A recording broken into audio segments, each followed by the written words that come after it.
In the deep shadows of American history lies a tragedy so brutal, so heart-wrenching, that it was buried for decades under silence and fear. We are certain that a reign of terror against the black population of that part of Phillips County took place. The year was 1919, a year drenched in blood, rage, and terror. But among the most horrifying of all the racial atrocities committed that year, one stands out for its sheer scale and cruelty: the Elaine massacre of Arkansas. We are certain that machine gun crews went out looking for people to gun down. We are certain that blacks were brought into, in effect, concentration camps and held in all violation of all the laws of the state of Arkansas. Hundreds of black men, women, and children, simply seeking fair wages and dignity, were hunted, tortured, and slaughtered in cold blood. Their only crime was daring to organize and demand justice. Go inside. And for the next 5 days, Colonel Jenks and his troops, assisted by vigilantes, hunted black people over a 100-mile radius. They scorched and burned homes with families inside, slaughtered and tortured others. The troops were aided by 7 machine guns. A local school teacher saw 28 black people killed, their bodies thrown into a pit and burned, and 16 African Americans killed, their bodies hanging from a bridge outside of Helena. The call went out for Mississippians to come to the rescue of the white men in Phillips County who were under severe attack. And so they jumped into cars and they jumped into trains, and at least according to the oral sources that I've talked to, they fired out of the windows at every black they saw. Women in the fields, it didn't matter. If it was black and moving, it was target practice.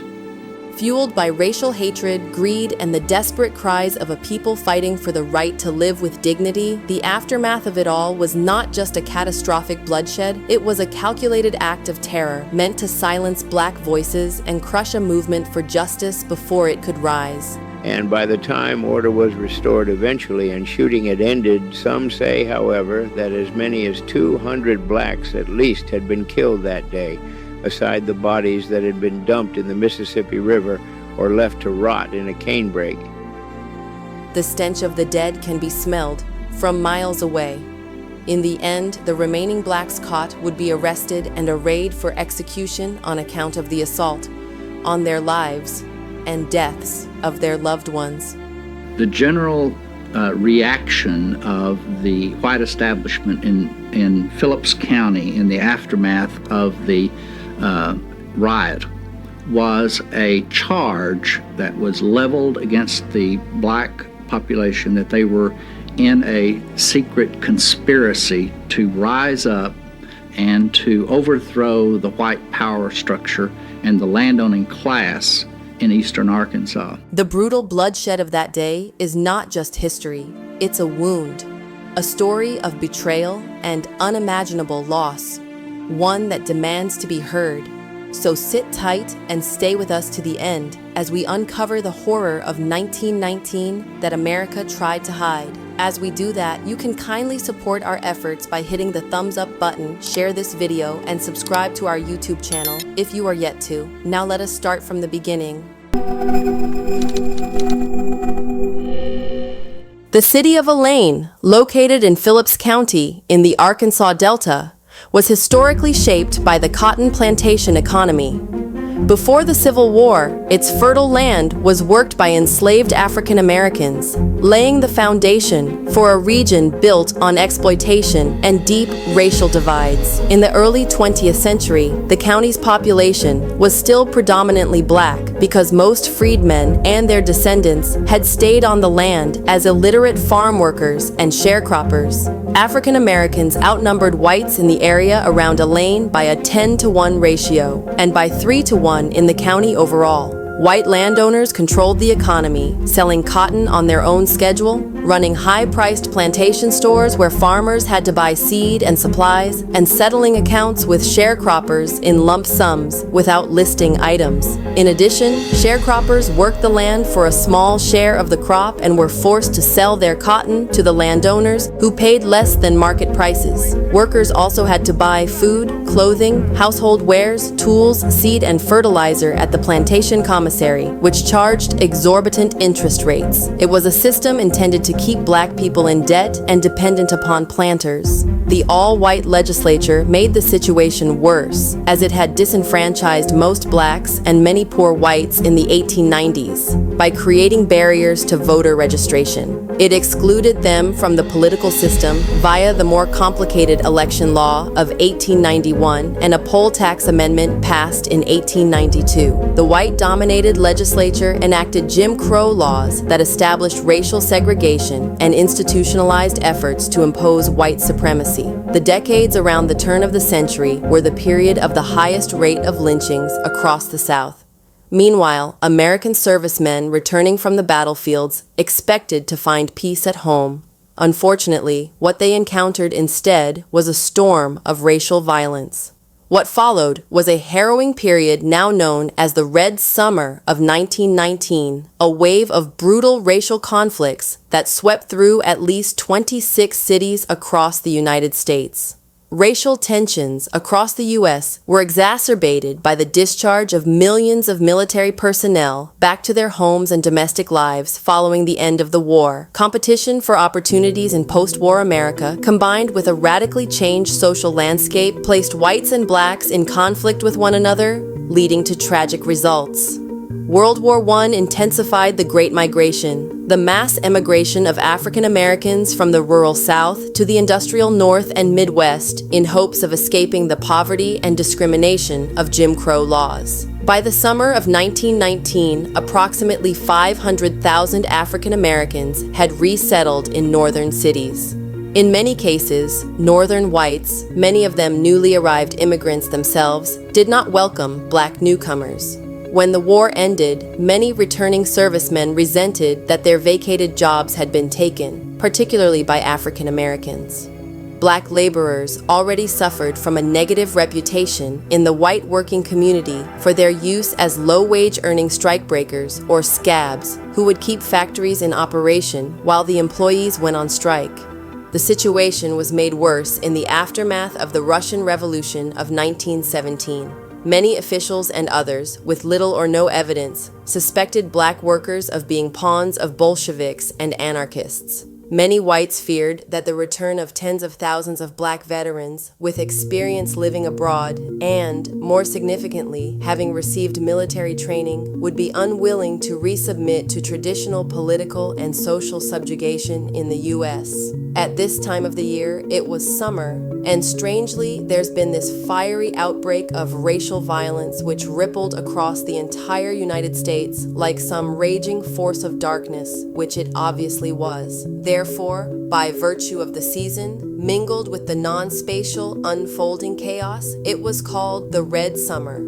The term Red Summer was coined by civil rights activist and author James Weldon Johnson, who had been employed as a field secretary by the National Association for the Advancement of Colored People, NAACP, 3 years earlier in 1916. In 1919, he organized peaceful protests against the racial violence. By this time, no less than at least 350 cities across the United States have been affected by this dark racial outbreak, where white supremacist terrorism and racial riots had continually unfolded. In Chicago, 23 whites and 15 blacks are killed. In Washington, D.C., 4 whites and 2 blacks. Whites are astounded that blacks would dare to fight back. Bien. The anti-black riots developed from a variety of post-World War I social tensions, generally related to the demobilization of both black and white members of the United States Armed Forces following World War I, an economic slump, and increased competition in the job and housing markets between ethnic European Americans and African Americans. The time would also be marked by labor unrest, for which certain industrialists used black people as strikebreakers, further inflaming the resentment of white workers. Going forward, many black sharecroppers in Phillips County, whose cotton was sold in October 1918, did not as well get a settlement before July of the following year. They had amassed considerable debt at the plantation store before that time, as they had to buy supplies, including seed, to start the next season. However, in that remarkable year of 1919, black farmers in one part of Elaine had begun to organize themselves in the endeavor to negotiate better conditions, including fair accounting and timely payment of monies due them by white landowners. Robert Lee Hill, a black farmer from Winchester, Arkansas, had founded the Progressive Farmers and Household Union of America, PFHUA, at this time. He worked with farmers throughout Phillips County, the main purpose being to obtain better payments for their cotton crops from the white plantation owners who dominated the area during the Jim Crow era. Whites would often try to disrupt such organizations and threaten farmers. The Progressive Farmers and Household Union of America retained a white law firm based in Little Rock to represent the black farmers in getting fair settlements for their labors during the 1919 cotton harvest. The firm was headed by Ulysses S. Bratton, a native of Searcy County and former assistant federal district attorney. Many black leaders also encouraged returning servicemen to assert themselves and fight for the dignity and respect they had earned through their military service. W.E.B. Du Bois famously called upon black veterans to not simply return from fighting, but to return fighting. Many black veterans were mistreated and in some cases attacked while in uniform. Lynchings increased from around 64 in 1918 to 83 in 1919. Membership in the revived Ku Klux Klan, reborn after D.W. Griffith's 1915 film, The Birth of a Nation, skyrocketed into the millions by the early 1920s. Most violent incidents during the Red Summer of 1919 were not initiated by fringe white supremacist terror groups. Ordinary white civilians and veterans, unaffiliated with the Ku Klux Klan or any other racist organization, formed most of the mobs. Many of the dozens of incidents that occurred over the course of the year were made far worse because local, state, and federal officials hesitated in taking action or turned a blind eye to the violence. Racial violence broke out in some of the nation's most populous cities. A 4-day riot in Washington, D.C. began on July 19th when a rumor that black men had assaulted a white woman incited mobs to attack local black neighborhoods and assault random African American individuals on the streets. Off-duty sailors and recently discharged Army veterans led the mobs. When the local police were overwhelmed by the mayhem, Washington's black community banded together to fight back, arming themselves with bats, clubs, pistols, and knives. Soon, black mobs were attacking white passers-by just as indiscriminately as whites did to blacks. In nearby Norfolk, a parade celebrating the return of a unit of African American troops from Europe turned into a bloody melee, and 2 black servicemen were killed. Ultimately, U.S. President Woodrow Wilson had to order troops to secure the streets. Washington was closely followed by a massive race riot in Chicago. Rioting erupted on July 27 when a black teenager drowned after being hit with stones when he and his friends drifted near a de facto whites-only beach. Violent rioting across Chicago's south and west sides and into the downtown lasted days. Eventually, the state militia was deployed to restore order. Though records vary, the final Chicago casualty count listed 38 fatalities, of which 23 of them were black, 15 white, 537 injured, and over 1,000 black families made homeless by the burning and rampant destruction of African American neighborhoods. Likely, the single deadliest incident of the Red Summer occurred in and around Elaine, Arkansas on September 30th and October 1st after a white law officer was killed in a shootout outside a black sharecropper gathering. In several reports, it was documented that Governor Charles Brew ordered 500 Army soldiers from nearby Camp Pike to march on Elaine and put down what was labeled an insurrection among the black sharecroppers. Estimates vary as to how many African Americans were killed, but over 200 are believed to have lost their lives. The mass unaliving began with a conflict when approximately 100 African Americans, mostly sharecroppers working on the plantations of white landowners, gathered at a church in Hoop Spur, just 3 miles north of Elaine, Arkansas. They were attending a meeting organized by the Progressive Farmers and Household Union of America. The purpose of the meeting, like others held in the area in recent months, was to organize collectively and demand fair and just compensation for the cotton they worked so hard to produce. Under the Jim Crow system, black sharecroppers were routinely exploited, often cheated out of their rightful earnings by white plantation owners.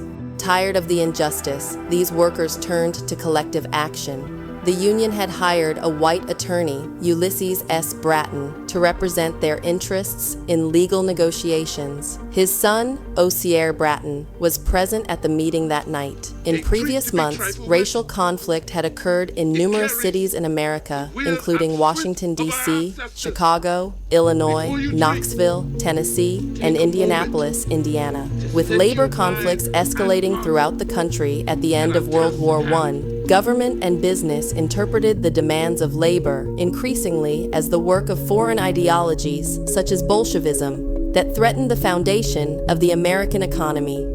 Thrown into this highly combustible mix was the return to the United States of black soldiers who often exhibited a less submissive attitude within the Jim Crow society around them. Unions such as the Progressive Farmers represented a threat not only to the tenet of white supremacy, but also to the basic concepts of capitalism. Although the United States was on the winning side of World War I, supporters of American capitalism found in communism a new menace to their security. With the success of the Russian Revolution, stopping the spread of international communism was seen as the duty of all loyal Americans. Arkansas Governor Charles Hillman Brow told a St. Louis, Missouri audience during the war that there existed no twilight zone in American patriotism, and called Wisconsin Senator Robert La Follette, who opposed the war, a Bolshevik leader. During this Red Scare, the threat of Bolshevism seemed to be everywhere, not only in the labor strikes led by the radical industrial workers of the world, but also in the cotton fields of Arkansas. Leaders of the Hoop Spur Union had placed armed guards around the church to prevent disruption of their meeting and intelligence gathering by white opponents. Though accounts of who fired the first shots are in sharp conflict, a shootout in front of the church on the night of September 30th, 1919, between the armed black guards around the church and 3 individuals whose vehicle was parked in front of the church, resulted in the death of W.A. Adkins, a white security officer for the Missouri Pacific Railroad, and the wounding of Charles Pratt, Phillips County's white deputy sheriff. The next morning, the Phillips County sheriff sent out a posse to arrest those suspected of being involved in the shooting. Although the posse encountered minimal resistance from the black residents of the area around Elaine, the fear of African Americans, who outnumbered whites in this area of Phillips County by a ratio of 10-to-1, led an estimated number of 500 to 1,000 armed white people, mostly from the surrounding Arkansas counties, but also from across the river in Mississippi, to travel to Elaine to put down what was characterized by them as an insurrection.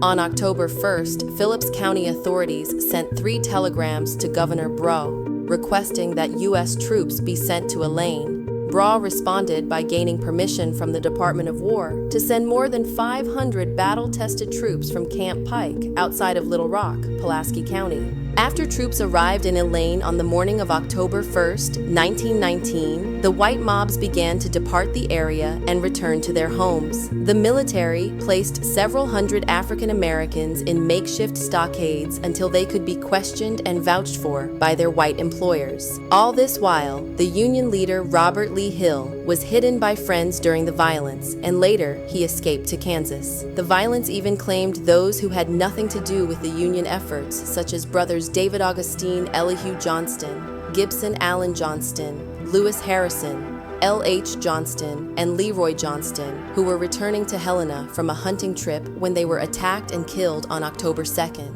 Evidence shows that the mobs of whites slaughtered African Americans in and around Elaine. For example, H.F. Smitty, one of the white witnesses to the mass unalivings, swore in an eyewitness account in 1921 that several hundred of them began to hunt Negroes and shoot them as they came to them. Anecdotal evidence also suggests that the troops from Camp Pike engaged in indiscriminate killing of African Americans in the area, which is a total replication of past militia activity to put down perceived black revolts.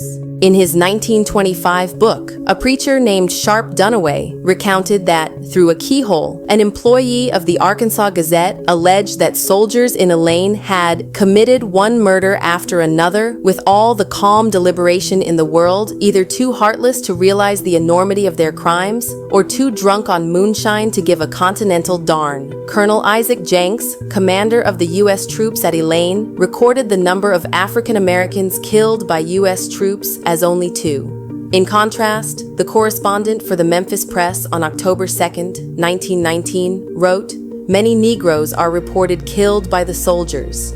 Other anecdotal information suggests that U.S. troops also engaged in torture of African Americans to make them confess and give information. Moving on, the white power structure in Phillips County formed a Committee of 7 made of influential planters, businessmen, and elected officials to investigate the cause of the disturbances. The committee met with Governor Brew, who had ridden on the train with the troops and accompanied them on a march to the Hoop Spur area. The governor, who was reported as saying he was going to Elaine to obtain correct information, accepted the authority of the committee in return for its commitment that no lynchings would take place in Helena, Phillips County. He returned to Little Rock the next day and told a press conference, "The situation at Elaine has been well handled and is absolutely under control. There is no danger of any lynching. The white citizens of the county deserve unstinting praise for their actions in preventing mob violence." From this point forward, 2 versions of what occurred at Elaine exist. The white leaders put forward their view that black residents had been about to revolt. E.M. Allen, a planter and real estate developer who became the spokesman for Phillips County's white power structure, told the Helena World on October 7, "The present trouble with the Negroes in Phillips County is not a race riot. It is a deliberately planned insurrection of the Negroes against the whites, directed by an organization known as the Progressive Farmers and Household Union of America, established for the purpose of banding Negroes together for the killing of white people." On the other hand, the National Association for the Advancement of Colored People, NAACP, in New York, which had sent Field Secretary Walter White to investigate the events in Elaine, contested such allegations from the outset. White wrote in the Chicago Daily News on October 19, 1919, that the belief there had been an insurrection was only a figment of the imagination of Arkansas whites and not based on fact. According to him, white men in Helena told him that more than 100 Negroes were killed. Famed journalist and anti-lynching activist Ida B. Wells Barnett secretly interviewed some of the prisoners in Helena, from which she produced the pamphlet, The Arkansas Race Riot. This work also challenged allegations of an insurrection and documented the torture and other depredations the prisoners had suffered. Within days of the initial shootout, 285 African Americans were taken from the temporary stockades to the jail in Helena, the county seat, although the jail had space for only 48. 2 white members of the Phillips County Posse, T.K. Jones and H.F. Smitty, stated in sworn affidavits in 1921 that they committed acts of torture at the Phillips County Jail and named others who had also participated in the torture. On October 31, 1919, the Phillips County Grand Jury charged 122 African Americans with crimes stemming from the racial disturbances. The charges ranged from murder to night riding, a charge akin to terroristic threatening as defined by Act 112 of 1909. The trials began the next week, with John Elvis Miller leading the prosecution. White attorneys from Helena were appointed by Circuit Judge J.M. Jackson to represent the first 12 black men to go to trial. Attorney Jacob Fink, who was appointed to represent Frank Hicks, admitted to the jury that he had not interviewed any witnesses. He made no motion for a change of venue, nor did he challenge a single prospective juror, taking the first 12 calls. By November 5, 1919, the first 12 black men given trials had been convicted of murder and sentenced to die in the electric chair. As a result, 65 others quickly entered plea bargains and accepted sentences of up to 21 years for second-degree murder. Others had their charges dismissed or ultimately were not prosecuted. In Little Rock and at the headquarters of the NAACP in New York, efforts began to fight the death sentences handed down in Helena, led in part by Scipio Africanus Jones, the leading black attorney of his era in Arkansas, and Edgar L. McHaney. Jones began to raise money in the black community in Little Rock for the defense of the Elaine 12, as the convicted men came to be known. The 12 men were Frank Moore, Frank Hicks, Ed Hicks, Joe Knox, Paul Hall, Ed Coleman, Alfred Banks, Ed Ware, William Wordlaw, Albert Giles, Joe Fox, and John Martin. At the same time, the New York offices of the NAACP, upon the advice of Arkansas attorney Ulysses S. Bratton, hired the Little Rock law firm of George Murphy, a former attorney general and candidate for governor, as counsel for the 12 men. Even at the age of 79, Murphy,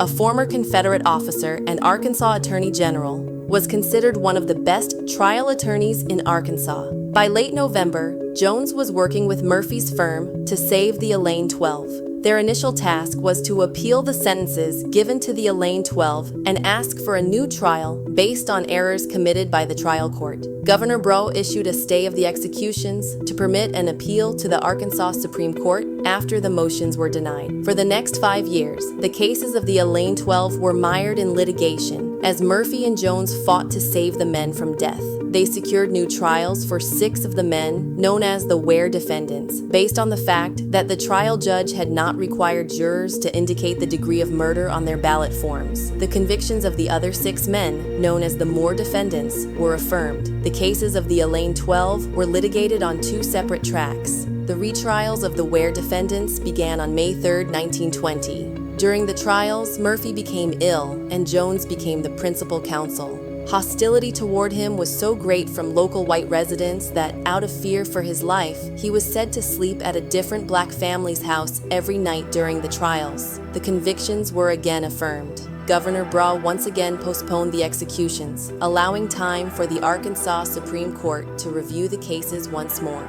Ultimately, the Ware defendants were freed by the Arkansas Supreme Court after 2 terms of court had passed, and the state of Arkansas made no move to retry the men. The Moore defendants were granted a new hearing after the U.S. Supreme Court, in the case of Moore v. Dempsey, ruled that the original proceedings in Helena had been a mask, and that the state of Arkansas had not provided a corrective process that would have allowed the defendants to vindicate their constitutional right to due process of law on appeal. Instead of pursuing a new hearing in federal court in March 1923, Scipio Jones entered into negotiations to have the Moore defendants released. To be released, the men would have to plead guilty to second-degree murder and a sentence of 5 years from the date they were first incarcerated in the Arkansas State Penitentiary. Finally, on January 14, 1925, Governor Thomas McRae ordered the release of the Moore defendants by granting them indefinite furloughs after they had pleaded guilty to second-degree murder. In the interim, Jones had secured the release of the other Elaine defendants. Though some local white residents of Phillips County still contend that white people at the time acted appropriately to prevent a slaughter in the Elaine area in 1919, the modern view of most historians of this crisis is that white mobs unjustifiably killed an undetermined number of African Americans. More controversial is the view that the military participated in the murder of blacks. Race relations in the area of Arkansas are currently quite strained for a number of reasons, including the events of 1919. A conference on the matter in Helena in the year 2000 resulted in no closure for the people in Phillips County. However, the Winthrop Rockefeller Foundation provided major funding for a 2002 documentary titled The Elaine Massacre: Tragedy and Triumph. This book was distributed along with an informational booklet to every Arkansas school district. On September 29, 2019, a memorial to those who died during the mass unaliving was dedicated in downtown Helena, West Helena. On November 5, 2019, the Elaine 12 were memorialized on the Arkansas Civil Rights Heritage Trail in Little Rock. As we close this chapter on the Elaine mass unalivings of 1919, we are reminded that this was not just an isolated event. It was a reflection of a nation at war with its own ideals. Hundreds of black men, women, and children were murdered, not because they broke the law, but because they dared to organize, to hope, and to demand dignity in a country that had promised them freedom. It's impossible to know the true number of lives lost during the Red Summer. Records were buried, destroyed, and some never written. But what we do know is this. The violence that swept through Elaine and at least 25 other cities in 1919 was a coordinated effort to crush Black progress and preserve white supremacy. Yet it failed, because out of the horror came resistance. Out of the grief came courage.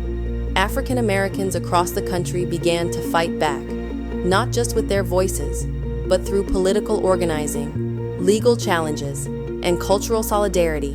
They refused to be erased. The blood of Elaine fertilized the roots of a movement that would blossom into the long, ongoing struggle for civil rights, justice, and equality. We must never forget what happened in Elaine, not just to mourn the past, but to guard the future. Because when history is forgotten, injustice repeats itself. So if this story moved you, don't let it stop here. Like, share, and subscribe to ensure that the names, the pain, and the power of Elaine are never lost to silence again.